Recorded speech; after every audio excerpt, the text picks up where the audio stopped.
So my name is Monty Metzger. I'm the CEO and founder of LCX, the Liechtenstein Crypto Assets Exchange. And we came up with this project, Tiamonds, as a showcase. So I'm also a founder of this, but then we expanded the team. So happy to be here. Okay. Hi, everybody. I'm Elke Berr, founder of Berr & Partners and Elke Berr Creation. We are gemstone dealers since more than 25 years, and I'm also a well-known jewelry designer in the world. Hi, my name is Steven Gartner. I'm director at Tiamonds. Tiamonds is a platform where we tokenize real-world assets. We started, like Monty introduced it, by tokenizing real-world diamonds. We started with a few hundred diamonds at first, and today we already have nearly over 20,000 investable stones on the platform. Hello everyone, my name is Mathieu. I'm working at the Sandbox, VP of Creators and Content. So that's one of our office here in Paris. So welcome to our office. The Sandbox is a decentralized gaming platform, UGC platform, where basically everyone can be part of the game, create with no-code tool any game, and obviously it's based on the blockchain, so there is a crypto link to that. Awesome. How do you see the tokenization movement scaling globally, and what do you feel needs to happen for the tokenization to grow and scale even further in a safe, secure, and compliant manner? So tokenization is not something which is a vision. It is something which is already happening. Like Don said, the future is already here. It's not just widely distributed yet. So, and I remember when I spoke with Sebastian, one of the founder of the Sandbox, and he told me about these collectibles, the movements of digital assets, and how passionate people are collecting these items in the digital space, and how big the market was back then in Japan with all these kind of little icons you could download on your phone as a backdrop and everything. So this market of digital collectibles had been already massive. And we believe that this could be also changing traditional markets, open up liquidity to markets which had been not liquid before, introducing price transparency, because in like gemstone markets, diamond market is very intransparent, and last but not least also legal clarity and simplicity of ownership. So when you buy any gemstone or diamond, you need to get them first. So they are typically shipped to you, or you pick them up. Then you have to store them, right? Security, how do you insure it? And then how do you sell it again? So storage, selling. And this is where we put a lot of effort in like bridging this gap from physical to digital and see how can we solve all these problems. And at LCX, we see this bridge from physical to digital as a key element. Because if something is digitalized and you're not sure if the underlying asset is actually there, you are insecure, you can't get clients, and this is where we come in. We are registered as a physical validator under the TVTG, that's the Blockchain Act in Liechtenstein, the laws, and this enables clients to be sure that the underlying asset is actually there. It's safeguarded physically. It is like in a big vault in the Swiss Alps. It is insured, and there's somebody liable. In this case, it's LCX is liable for this tokenization part. So we have to make sure that the asset is not stolen, it's real, had been with the GI certificates and everything, and put into a vault, insured and stored. And then we give out the token as well as the digital ownership certificate and the physical validator certificate. So this is really the bridge from physical to digital. And if this would be broken, nobody could trade it online. And so that's why we are providing this as a key infrastructure. Awesome. Thank you very much, Monty. And really to emphasize to everyone listening, liquidity, pricing, and accessibility are the key aspects of the tokenization, all with legal foundation to make it happen. So thanks a lot, Monty. Next question then goes to Stephen. So Tiamonds, you have started off with tokenizing diamonds, then also launched tokenized golds, and now going into sapphires. So please, can you tell us a little bit more, like what is driving this product launch, this movement, and how is tokenization changing the way people, everyday people, but also professional investors invest into luxury assets? Absolutely. So I think, as you said, we started with a few hundred diamonds. We expanded the platform to more than 20,000 diamonds. And because we have that legal structure, because we have the tech platform, and we have users as well, and we see the demand is driving into tokenized assets, we said that we will not stop there. And we launched a few weeks ago tokenized gold. So one gold NFT or one gold bar has one of one digital twin in our system on the blockchain. And basically people can trade this asset, can gift the asset, but on top of that, we also give the opportunity to anyone to redeem the physical asset. And this joins your idea of saying that if someone wants to verify the system or needs to check out that the asset is really there, of course, anyone can redeem the physical asset anywhere. Also, an important stuff is that we are strong believers in the freedom of ownership. And this is the next step. This is the evolution. Nowadays, when you own assets, basically it's your bank owning the assets, or it's a middleman owning your asset. Today, with our decentralized system, you owning your own asset, you decide if you want to gift it, if you want to trade it, or if you want to redeem it.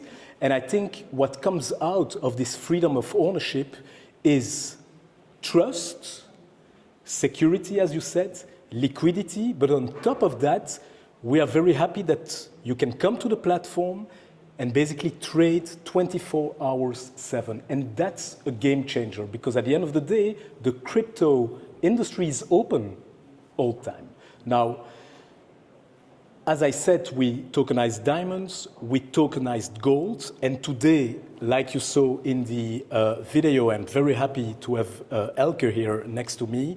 We are announcing a one-of-a-kind partnership.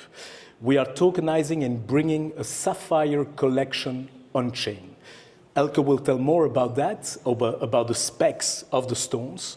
But I think myself, coming out of the diamond industry, I was born in Antwerp, which was the city, the center of diamonds for the last 400 years.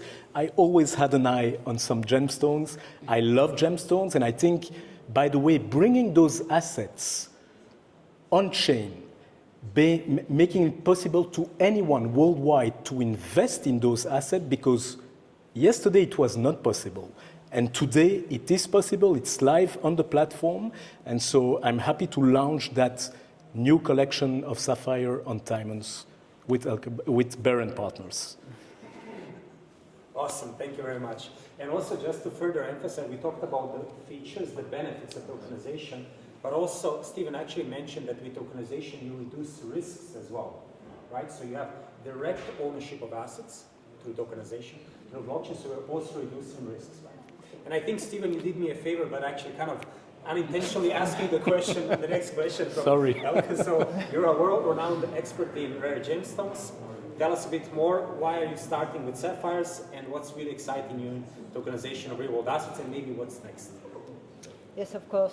So, thank you. So also, you must know they call me Indiana Jane.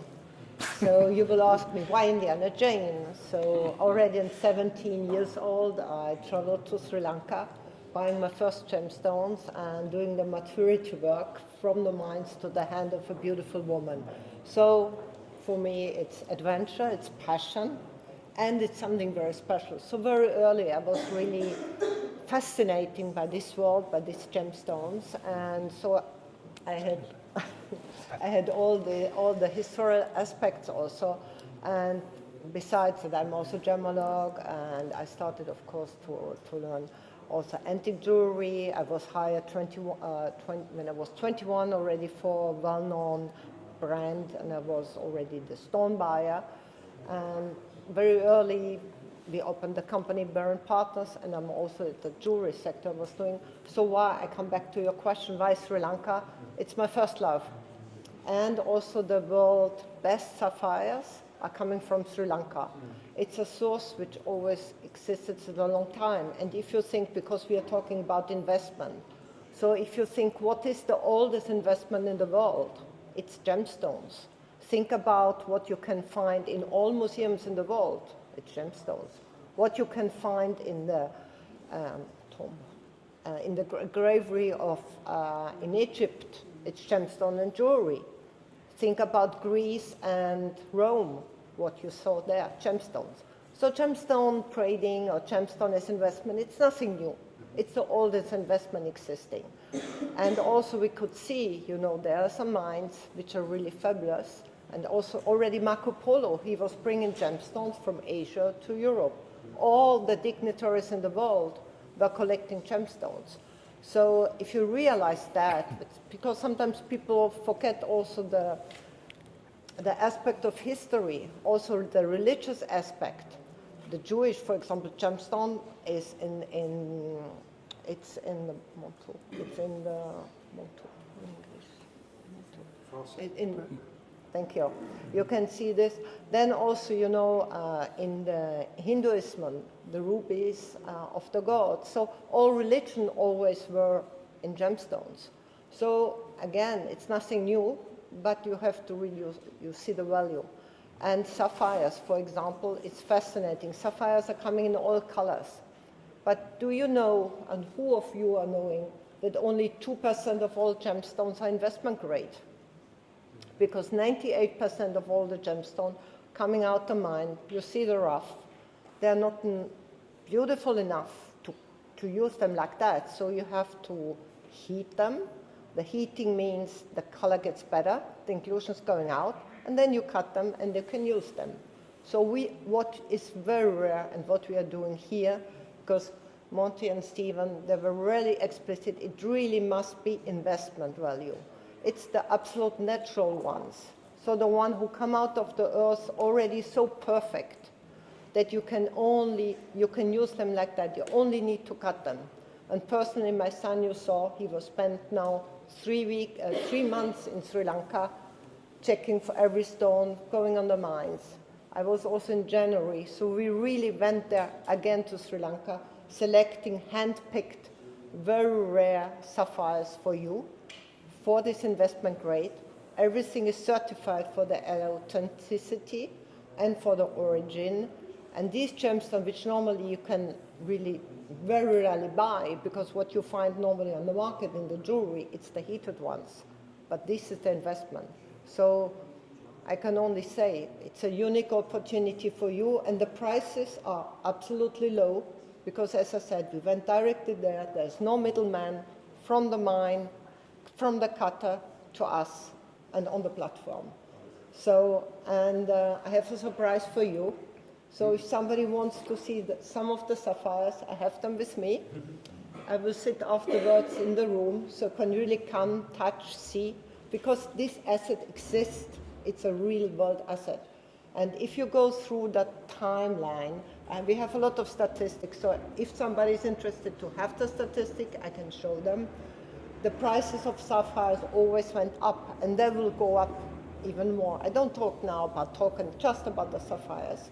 Why they will go up? The mines are going more and more empty. There are no much sapphires left. And what is rare, and this unique rarity, the price is going up. It's something very simple in the market.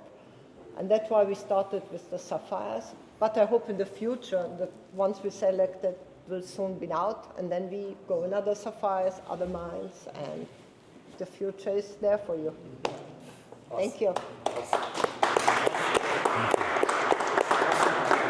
Thank you very much, Elke. And please, everyone, take a look later approach Elke and she can show you the sapphires. Not all at the same time. Not please. all. We'll make a nice slide. And finally, the question from Akira. So Sandbox is a leading company in the field of digital collectibles. Can you tell us your opinion? How do you see the convergence, if any, between virtual assets and real-world assets? How does that future look like?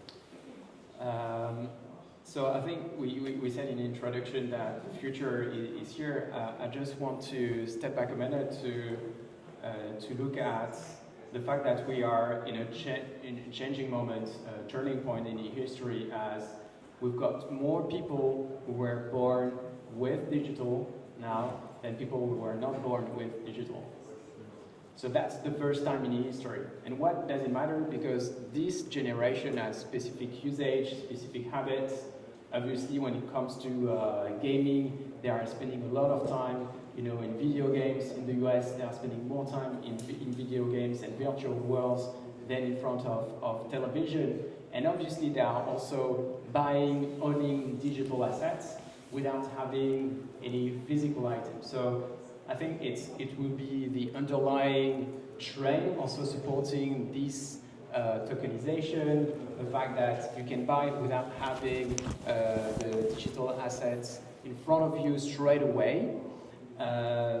But when it comes to also physical assets, I think one of the key elements is being part of a club, having something you cannot have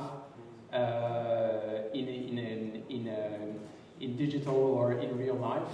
So if we take a few examples, for example, in our platform, we've got 400 brands and IPs partners. We are partnering with Snoop Dogg, with artists, Universal, and so on. And sometimes if you buy an avatar, for example, so that's the person you use to go into your game, you can access specific things like exclusive, within an exclusive concert with Snoop Dogg for only people owning the avatar.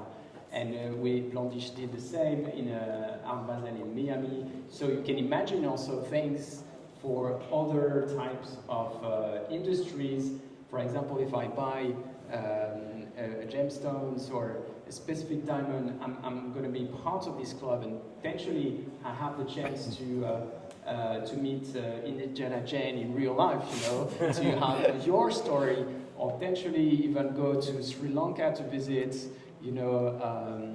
mine, and so on. So for me, it's less about having the same thing in real life as in digital, but even more, so it's having what you cannot have in digital or in real life. It's an exclusive access to something.